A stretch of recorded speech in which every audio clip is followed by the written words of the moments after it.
Hello mga kalakwatsera at syempre dahil magbi-birthday ako ngayon, tayo ay mamimili ulit ng mga tsinelas na ipamimigay natin para sa 340 student ng Aguas Elementary School. Dahil magbi-birthday ako at syempre ito ay lagi kong ginagawa yearly. Syempre, bibili ako ulit ng mga tsinelas dahil alam ko po, ito ay kailangan na kailangan ng mga estudyante. Kaya po yan talaga every birthday ko sa kanila po ako nagsi-celebrate. Napakasarap pong mag-celebrate ng birthday sa mga bata sa school.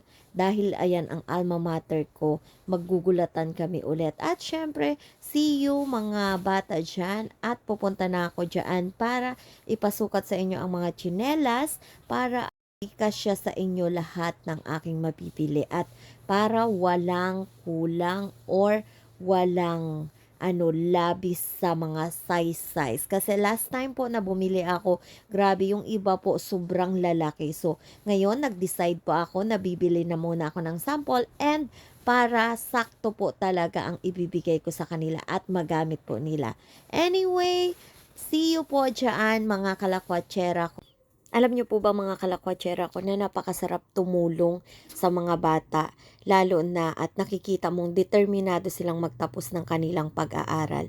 Alam niyo, grabe po ang kanilang mga pinagdadaanan. Kaya po, talaga sila ang nakakatch ng attention ko para sila ang tulungan dahil nanggaling po ako sa ganyang buhay. As in, sobrang hirap po ng buhay namin noon. Ang tsinelas ko talagang sira na, nilalagyan na lang ng ang pako yung ilalim para makapasok ako. So, ngayon pong binless ako ni Papa Jesus, talagang nagbalik tanaw po ako para sa ating mga kabataan, ating mga estudyante. Napakasarap po sa feelings ng nakakatulong po tayo.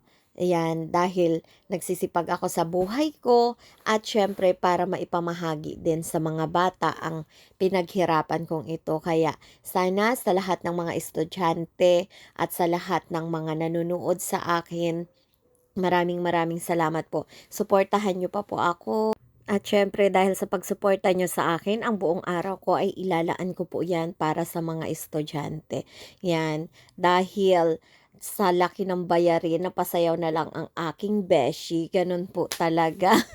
Pero grabe, napakasarap po talaga sa feelings ng nakakatulong tayo sa ating mga kapwa, lalo na sa mga bata. Ako po talaga, paulit-ulit kong ginagawa yan kasi mas gumagaan yung pakiramdam ko kapag meron akong mga problema, stress reliever ko po talaga yung ganyan, maggastos ng maggastos. Charing!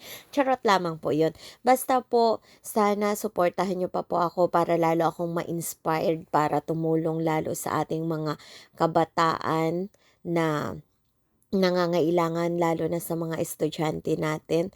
Hope po na pagpalain pa tayo lalo ni Papa Jesus para tayo ay makatulong